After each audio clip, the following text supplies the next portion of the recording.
Hey all, it's Nairman slash Ryan again. This is for the May Q&A session from the questions I get from my Patreon every month. Hope everyone's enjoying the spring weather. If there is any spring weather near you, I know it's cold in some places still.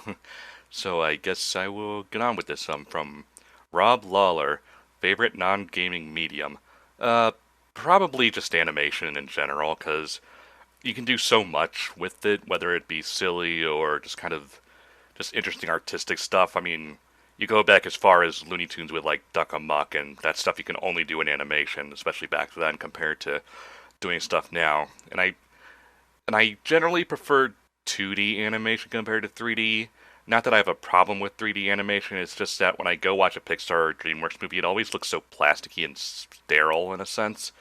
Whereas you watch something like Ghost in the Shell, and it's a bit more, I don't know, it feels like it was worked on more by hand rather than, say, computers doing everything. It just feels more uh, real world touched in a sense, I guess that's what I'm trying to say. But ultimately, it's animation for me, even though I can't draw for shit.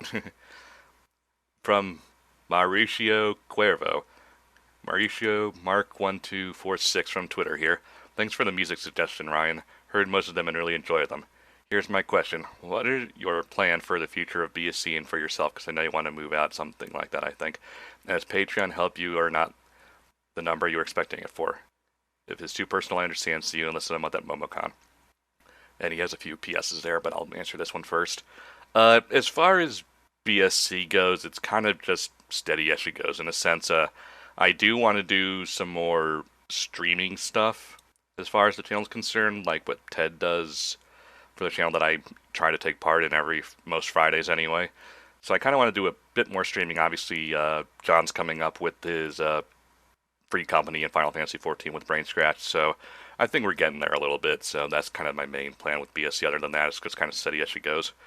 As far as myself, it's find work and get a job. It hasn't really changed for the last number of years. Trying to get a few certifications and a few things, and hopefully it goes from there. But yeah, it's mostly just get a job and move out. Um, as far as the Patreon goes, I mean, anything helps. I had no expectations going into it. It was just whatever I got, I got. So, I appreciate every single dollar that you guys bother to give. So I truly appreciate it. First PS. Any shows you're seeing this season, quick thoughts on them. As far as, I guess, anime goes, I am watching My Hero Academia, which I think is, I mean, it kind of depends on taste as always, but I feel it's the first Shonen Jump series that has actual heart in it since One Piece came out all those years ago. I mean, there's nothing wrong with Naruto in a sense. I just felt it was very stale and just kind of by the numbers for a shonen series. This feels that it actually has some heart going into it.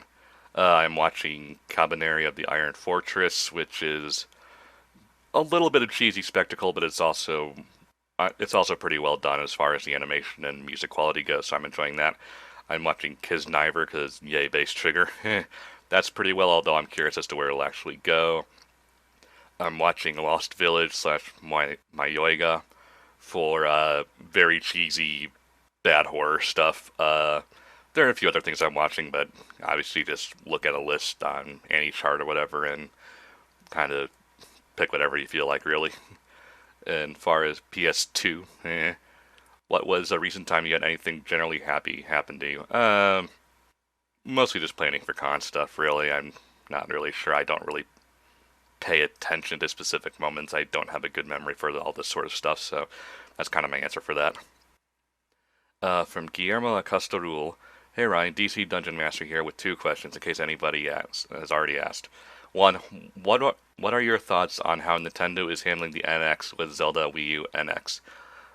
Uh, it reeks of bad project management, really. I mean, let's be honest here. The only reason Zelda got delayed till next year was so it would launch with the NX, because they know the Wii U is dead in the water, pretty much. That's just the unfortunate reality of the situation. It could easily be done by this winter and be a holiday release for the Wii U, but they don't seem to care about that. So I know they want to release the NX with actual quality games, unlike the Wii U, which had basically nothing. But there's not too much difference between December and March to where it leads me to believe that there was some very bad project management going on, that they need the extra time to finish stuff rather than realizing, hey, the Wii U isn't going well, we need to put more resources onto other things sooner versus, I don't know, forcing too much on other things. Probably the death of Iwata didn't help things because the company was kind of a mess for a little while as a result, so that may be the main reason, but it just kind of reeks of bad project management. And two, what can we expect from BSC at MomoCon and too many games in terms of panels, events, multiplayer shenanigans, etc.? Well, for MomoCon, we have 3 events, one each night, Thursday, Friday, Saturday, and 2 signing sessions. And I know we have at least one panel at Too Many Games, and John has his own SVB stuff there. So, as far as multiplayer shenanigans, you'll have to wait and see, because I'm not spoiling that. From Joma, how about, if you were to make a game, what sort of game would you make? That's a tough one. Like most gaming things, it kind of just depends on my mood. But I would probably try to make a 3D platformer of some kind if I were like in charge and was able to do whatever project I wanted. Kind of like, I don't want to say like Mario 64 and Banjo-Kazooie because those are a bit too open and collectathon-y in a sense. I'm thinking more along the lines of, say, a Rayman 2 in a sense. I think that's more what I want to do because I don't see too many real 3D platformers.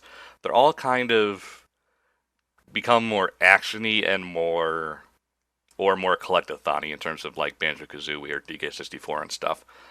So I don't see many like straight up 3D platformers. So kind of like Rayman 2 or the hidden levels in Sunshine, that sort of thing. So yeah, just something like that really.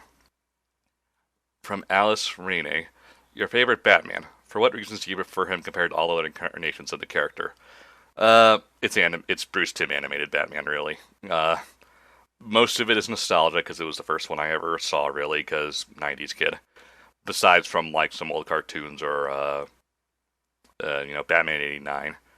So it's mostly that one. I feel he gets the voice and the tone down perfectly.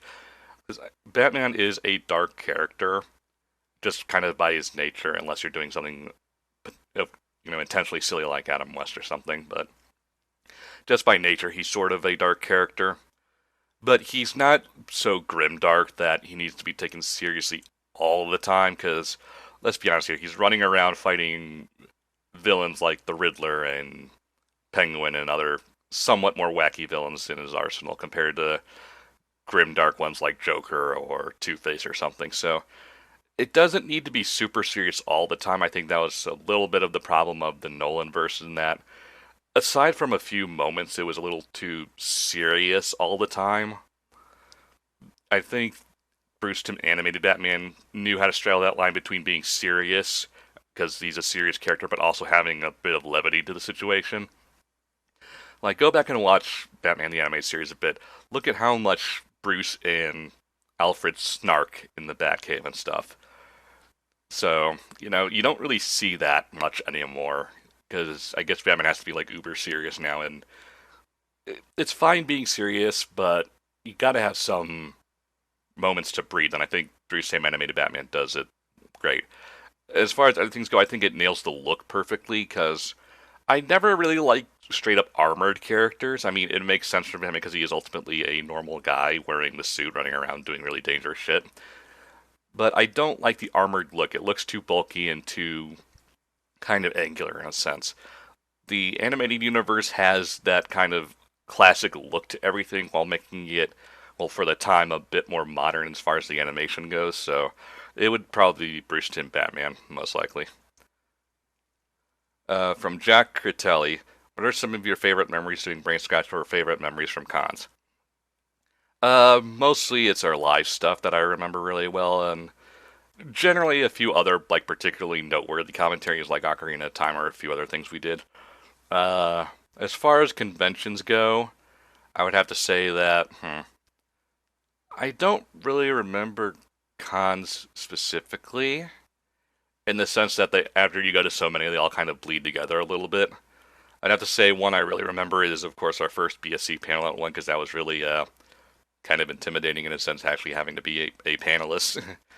um, I remember seeing certain guests that I always wanted to be. Like one year at Anime Week in Atlanta, I met Sakaki from Azumanga Daio's Japanese voice actors who happened to be there, so that was really neat.